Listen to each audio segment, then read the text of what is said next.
भरत राऊतराय यांचे फुलंब्री तहसील कार्यालय येथे अनोखे आंदोलन। शेतकऱ्यांचे कर्जमाफी करा, नाहीतर मला गळफास घेण्याची परवानगी द्या।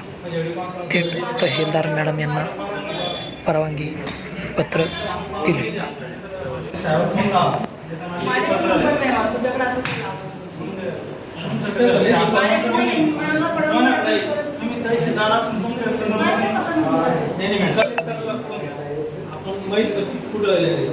कलेक्टर साहेबांना माहिती पूर्ण पाठवते।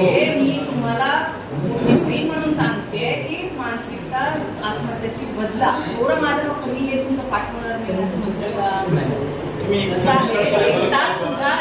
तुझ्या माणूस प्रवृत्त होऊ शकतो झालेले या गोष्टी होऊ नये। कष्ट करायची समाज कष्ट करायची तयारी ठेवायची। ठीक आहे, कलेक्टर साहेबांना बोलणं ही नंबर अरे बाबा हे वरती तर पाठवते।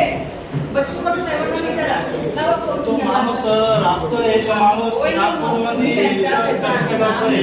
तेच सांगते ते तर तुम्हाला म्हणणार आहेत का की आत्महत्या कर बाबा, म्हणणार आहेत का? नाही मग ते माणूस त्या कशासाठी करतो, या गोष्टी घडणार नाही म्हणून आम्ही करतो। अरे दादा ते शासनाला कळत नाही ना, रोज आत्महत्या होते, शासनाला कोण कळवणार आहे? मी न कळवायला मी काय म्हणते का? शासनाला कोण कळवणार रोज